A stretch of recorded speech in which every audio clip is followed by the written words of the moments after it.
Për historinë e sotme, ndodhemi në Karolinën e Jugut dhe eksaktësisht në Kolombia, një qytet që ka rreth 100.000 banor. Kolombia është selia e një prej universiteteve kryesore në Karolinën e Jugut dhe për këtë arsye mund të quhet ndryshe edhe një qytet universitar.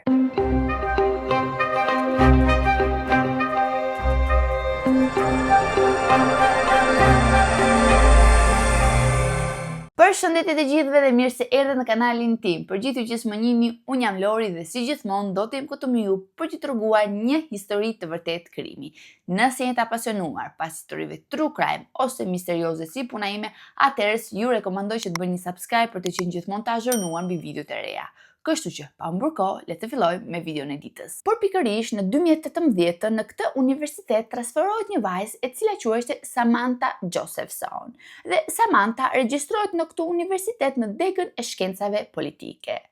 Duhet të dini që Samantha ishte një vajzë shumë e zgjuar, shumë inteligjente, sepse kishte fituar një bursë studimi në këtë universitet për shkak të rezultateve të saj të larta në gjimnaz. Por pikërisht në gjimnaz kishte njohur edhe grek. Grek, sipas Samanthës, ishte dashuria e saj e jetës. Por duhet thënë që lidhja që kishin ato të dy ishte shumë e veçantë dhe shumë e rrallë për moshën që kishin. Imagjinoni që të dy studionin në universitete të ndryshme, studionin në qytete të ndryshme dhe arritën që të bënin që lidhja e tyre të funksiononte edhe në distancë. Tani të zhvendosemi pikërisht në vitin 2019. Në këtë periudhë Samantha po përgatiteshte pra që të jepte provimet e saj përfundimtare. Dhe kishte gjetur edhe një punë part-time në një dyqan veshjes dhe si pasojë e kishte paksa të vështirë pra të dilte të argëtoheshte me shokët, të shkonte nëpër festa, siç bënin të tjerët. Por gjithsesi nuk është se kjo gjë e shqetësonte jashtëzakonisht shumë, sepse siç u thash, ishte një vajzë inteligjente, një vajzë që studionte shumë, pra ishte një nga ato studentet shembullore. Por gjithsesi i kishte premtuar vetes se ditën e fundit, pasi të jepte provimin e fundit, do të organizonte një festë me miqtë e saj. Dhe pikërisht ashtu ndodhi. Më datë 28 mars ajo dha provimin e fundit dhe pikërisht me 29 mars organizoi festën së bashku me miqtë e saj dhe shkuan në një lokal i cili quheshte Bar Dog, një lokal shumë popullor me studentëve universitar. Ajo mbërrin aty me miqtë e saj rreth orës 12:40 dhe mund ta shohim në kamerat e sigurisë duke u argëtuar, duke biseduar me miqtë e saj, duke pirë ndonjë pije. Pra, duke bërë atë që bën zakonisht një studente universitare kur del me shoqërinë. Gjatë gjithë mbrëmjes, ajo përshkëmbente edhe mesazhe me të dashurin e saj, pra një farë mënyre për ta përditësuar si po shkonte mbrëmja, po argëtoheshin, si ishte organizuar, etc. Por nga ana tjetër, Samantha e kishte ftuar edhe të dashurin e saj pra në festë, por ky i fundit e kishte refuzuar festën sepse kishte për të dhënë edhe një provim të fundit dhe për këtë arsye ato të dy kishin vendosur pra që të takoheshin më vonë, kur Samantha të shkonte pikërisht atje pra në universitetin ku ndodheshte ai. Por pikërisht rreth orës 2 të mëngjesit Samantha mendoi që tashmë për të mbrëmja kishte mbaruar, sepse mbi të gjitha edhe nesër duhet të shkonte pra në dyqanin e veshjeve ku ajo punonte. Dhe pikërisht në atë moment ajo porosit një Uber nga platforma. Dhe për gjithë personat që nuk e dinë, Uber është një lloj shërbimi pak a shumë si taksia, por ky lloj shërbimi bëhet nga persona privat duke përdorur makinat e tyre personale. Uber mbërriti rreth orës 2:09 të mëngjesit, pra vetëm disa minuta pasi vajza e kishte rezervuar. Dhe pikërisht këtu ndodh diçka e çuditshme. Samantha dhe Greg kishin zakon që kur njëri prej tyre qëndronte jashtë deri vonë dhe duhet të ktheheshte vetëm në shtëpi, ndanin vendodhjen e tyre me njëri tjetrin gjatë rrugës për arsye sigurie. Kështu që personi tjetër mund të shinte minutë pas minute itinerarin që kishte pra personi në fjalë për të shkuar deri në shtëpi, pra mos të ndodhte diçka e keqe. Ndoshta për dikë tjetër mund të jetë egzageruar, për mendimin tim mund të them që është një mas sigurie që duhet me patjetër. Por gjithsesi ndodh diçka e çuditshme. Greg në fakt e kishte itinerarin që Samantha po bënte për të shkuar në shtëpi, por pikërisht pa që telefoni i saj po lëvizte në drejtim të kundërt kundrejt shtëpisë së saj. Dhe djaloshi provoi ta telefononte, provoi t'i çonte mesazhe, por vajza nuk u përgjigj.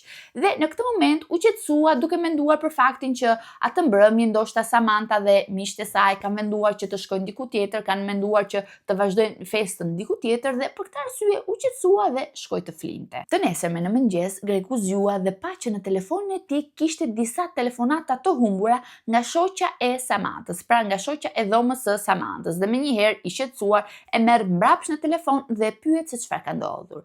Dhe kjo e fundit i thotë që është jashtëzakonisht shumë e shqetësuar sepse Samantha nuk është kthyer në dhomë. Dhe nga ana tjetër, shoqja e Samanthës bën një veprim jashtëzakonisht të zgjuar, duke u futur në kompjuterin e saj dhe duke hyrë në platformën Uber të Samanthës. Dhe kupton që pikërisht atë mbrëmje, pra rezervimi që kishte bërë Samantha, ishte anulluar nga shoferi i Uberit sepse vajza nuk ishte paraqitur në vend takim. Greg u nis menjëherë për në Kolombia dhe gjatë rrugës telefonoi edhe prindit e Samanthës duke i thënë që vajza e tyre është dukur dhe nuk dihet se ku ishte. Prindit në këtë moment telefonuan menjëherë autoritetet, bën pra atë denoncimin tek autoritetet, por siç ndodh gjithmonë, policia nuk e merr kurrë seriozisht si rast, pra çdo rast në fillim, por nga ana tjetër Greg dhe gjithë miqtë e tjerë të Samanthës fillojnë që të kërkojnë për të, fillojnë që të pyesin njerëzit rreth e rrotull, pra në zonën e lokalit ku ndodheshte, fillojnë që të i tregojnë njerëzve fotografi të Samanthës, por askush nuk e kishte parë atë. Nga ana tjetër, Greg shkoi vetë në lokal dhe ju lut pronarit të lokalit i tregonte pamjet e kamerave të sigurisë për të parë se cilat ishin momentet e fundit të Samanthës, pra lëvizjet e saj të fundit. Por nga ana tjetër, siç e dim, nëse nuk je një polic, nëse nuk je një autoritet, le të themi teknikisht, nëse nuk punon pra tek policia, në një farë mënyrë nuk mund të shohësh pamjet e kamerave të sigurisë sepse le të themi janë privatësi për personat që hyn pikërisht në atë lokal. Por nga ana tjetër, pronari i lokalit kishte një vajzë në moshën e Samanthës dhe zotëria do të bënte gjithçka për të gjetur vajzën e tij dhe për këtë arsye ndihmoi të rinj me kamerat e sigurisë. Dhe pikërisht në atë moment, Greg dhe miqtë e Samanthës njohën menjëherë në video për dy arsye. Së pari, Samantha ishte shumë e gjatë dhe binte në sy mes njerëzve të tjerë, dhe së dyti kishte veshur një bluzë portokalli shumë të dukshme krahasuar me njerëzit që kishin veshur ngjyra tradicionale. Vajza dukej sikur ishte argëtuar normalisht dhe rreth orës 2 doli nga lokali dhe u ndal përpara duke pritur Uberin e saj. Dhe pak më vonë, një makinë e errët u afrua pranë trotuarit dhe në orën 2:09 vajza hipi në atë makinë. Në një intervistë të mëvonshme, Greg do të thoshte që në momentin kur kishte parë të dashurën e tij të hypte pikërisht në atë makinë, zemra i kishte ngrirë totalisht, sepse e dinte shumë mirë që udhëtimi me Uber ishte anulluar nga vetë shoferi i Uberit dhe kushdo person që të kishte qenë brenda në atë makinë ishte e sigurt që nuk ishte shoferi i Uberit. Ndërkohë, pas presioneve të vazhdueshme që bënin prindit e Samanthës mbi policinë, policia më në fund mendoi që të merrte rastin më seriozisht dhe mbi gjitha mori gjitha informacionet që kishte marrë Greg dhe miqtë e tij, duke parë madje dhe kamerat e sigurisë. Por nga videot nuk arritën të dallonin targën e makinës, por arritën ta ndiqnin pak para se të largoheshte nga bardog. Makina kishte kaluar disa herë aty pranë dhe më pas ishte ndaluar në një parking bosh, duke bërë një kthes në formë uje dhe ishte kthyer përsëri duke ndaluar praktikisht përballë Samanthës. Por fatkeqësisht kjo gjë nuk premtonte asgjë të mirë, sepse në një farë mënyre personi që ndodheshte në makinë kërkonte ndoshta një viktimë atë mbrëmje për ta grabitur dhe për ta sulmuar. Dhe duke parë që një vajzë ndodheshte vetëm në trotuar, ju afrua asaj për t'i folur. Por nga ana tjetër, Samantha kuptoi ose në një farë mënyre mendoi që makina që erdhi pranë këmbëve të saj ishte Uberi që kishte porositur dhe pa bërë shumë pyetje u fut menjëherë në makinë duke ia bërë akoma më të lehtë shoferit. Filloi një kërkim i vërtet për makinën. Arritën të kuptonin modelin dhe ngjyrën e saj, por jo targën. Kështu që çdo polic në Kolombia ndalonte makina që përputheshin me përshkrimin dhe kontrollonin shoferët. Ndërkohë, prindit e Samanthës po udhtonin nga New Jersey për të mbërritur në Kolombia. Me sugjerimin e policisë, kontrolluan dhe të dhënat dhe transaksionet bankare në kartën e Samanthës.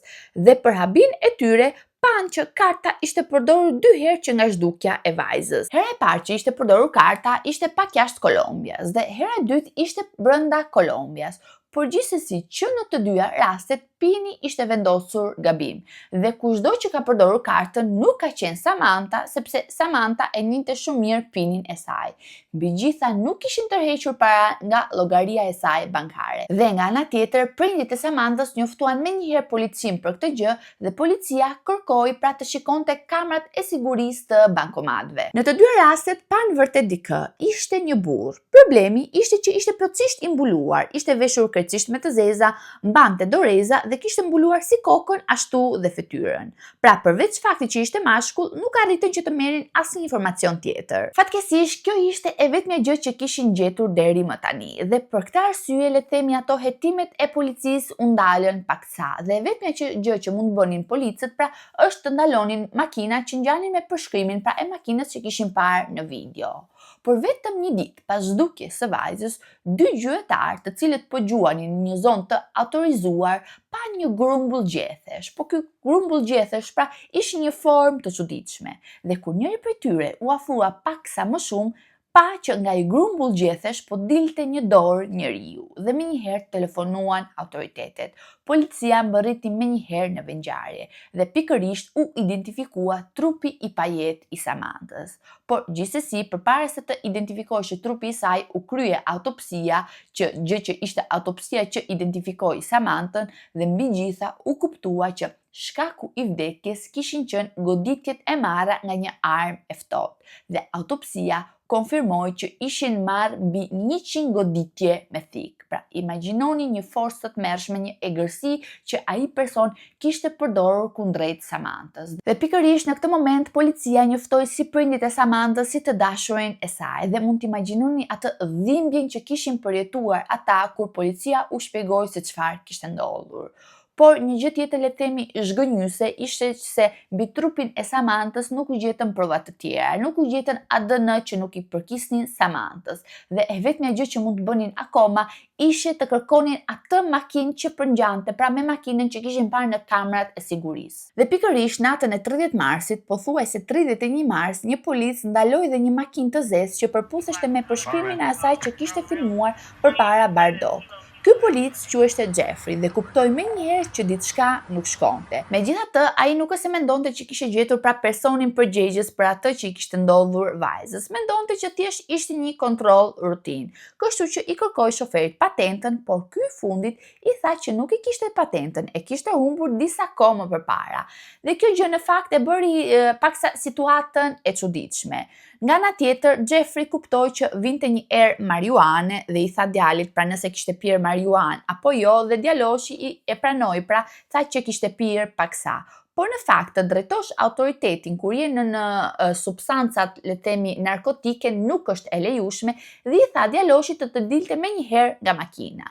Dhe menjëherë sapo djali doli nga makina, filloi të vraponte me të katërta. Filloi një ndjekje e vërtet e filmuar nga kamerat e policit Jeffrey. Djali vraponte shumë shpejt. Ishin rreth 4 ose 5 policë dhe nuk arrinin ta kapnin. Derisa një njësi tjetër policie u njoftua, ndërkohë i preu rrugën me makinë në drejtimin ku ai po vraponte, kështu që arritën ta neutralizonin dhe ta arrestonin.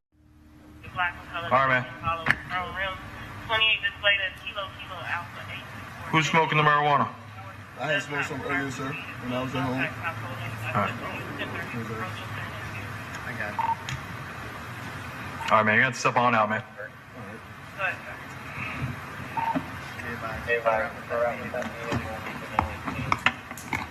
right, here's the deal, man. I pulled your car over because it matches the suspect. Get your hand in your pocket. What are you, crazy? Get over here. Hey, get over here. Come on, run. Hey, I'm gonna release the dog. I can't. I was just gonna see if he'll stop. Bravo Mike wearing a gray sweatpants, gray sweatshirt.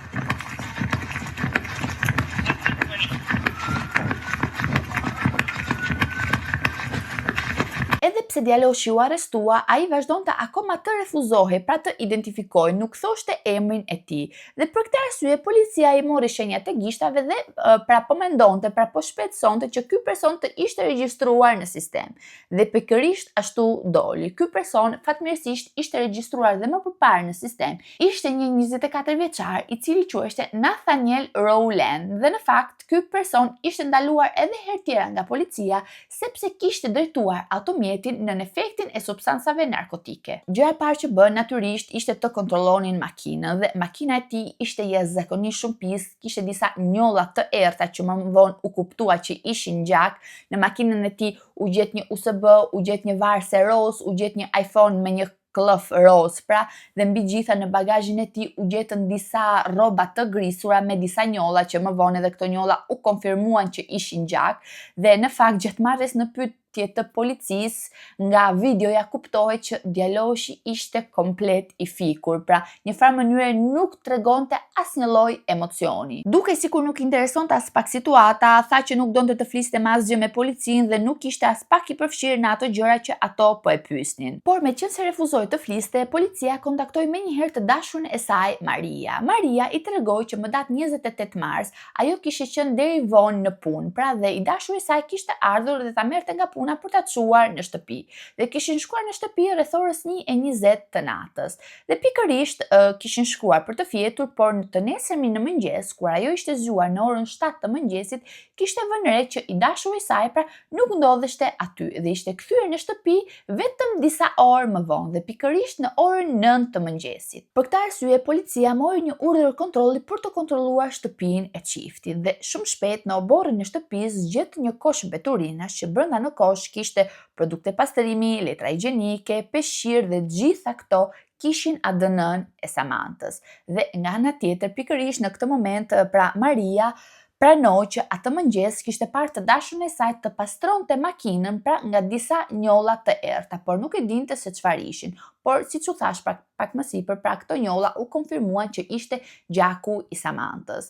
Maria nga ana tjetër u pyet pra se pse nuk kishte lajmëruar më përpara policinë, por ajo tha që në farë mënyre kishte jashtëzakonisht shumë frikë sepse i dashuri i saj ishte një person jashtëzakonisht i dhunshëm, ishte një marrëdhënie toksike dhe kishte frikë nga ai. Dhe për këtë arsye nuk kishte lajmëruar policinë, por gjithsesi nga ana tjetër provat ishin dërmuese. Hetuesit nga ana tjetër gjetën edhe një video nga një servis telefonash ku në këtë video dukeshte që ishte Nathaniel që po përpiqeshte pra t'i shiste pronarit të dyqanit telefonin e Samantës, pra telefonin roz, por pronari i dyqanit kuptoi që diçka nuk shkonte, kuptoi që telefoni ishte i vjedhur dhe nuk ja pranoi atij. Por një gjë tjetër akoma më e rëndësishme ishte fakti se në videon që policia pa, dukeshte qartë Nathaniel që kishte veshur po të njëjta xhinse dhe po të njëjtën xhaketë si në kamerat e sigurisë së bankomatit. Megjithatë, dukeshte që ishte gjatësia e njëjtë, ecja e njëjtë, edhe pse fytyra edhe duart nuk dukeshin. Prandaj gjithçka që dihet deri më sot është një rindërtim i bazuar nga hipotezat e policisë, por nga ana tjetër policia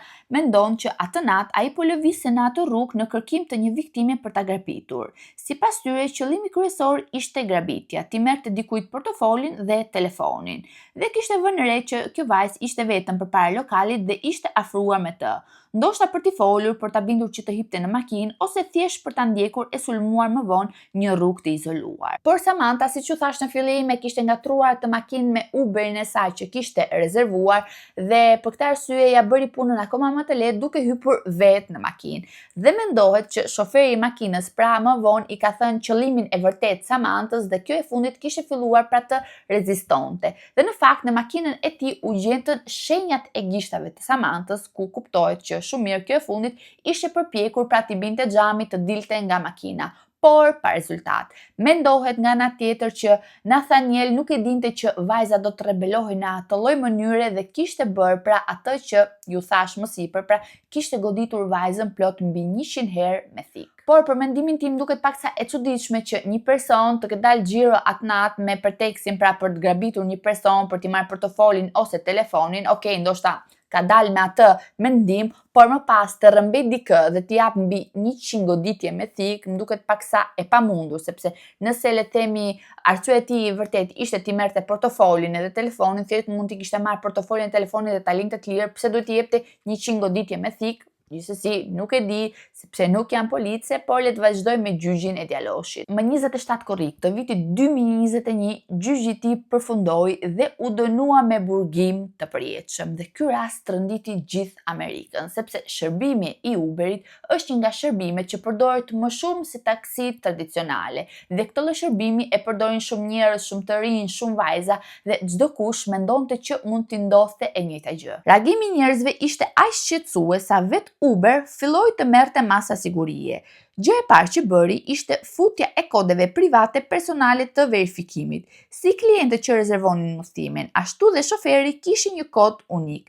Dhe përpara se të fillonte udhëtimi, duhet t'i tregonin njëri tjetrit këto kode për të konfirmuar se shoferi ishte vërtet shoferi i Uberit dhe personi që priste ishte klienti i saktë. Kjo mas u krijua si për klientët ashtu dhe për shoferët, sepse në një farë mënyre ekspozohet ndaj rreziqeve të ngjashme. Nga ana tjetër, prindërit e Samantas krijuan një fondacion në nder të saj të quajtur What's My Name Foundation, një organizatë që merret me ndërgjegjësimin për sigurinë dhe vetëmbrojtjen, sidomos mes të rinjve dhe në shkolla. Kështu që përfundon dhe rasti i sotëm. Më shkruani poshtë në komente mendimin tuaj, unë ju përshëndes dhe ne do shihemi në videon e radhës. Deri atëherë, ciao ciao.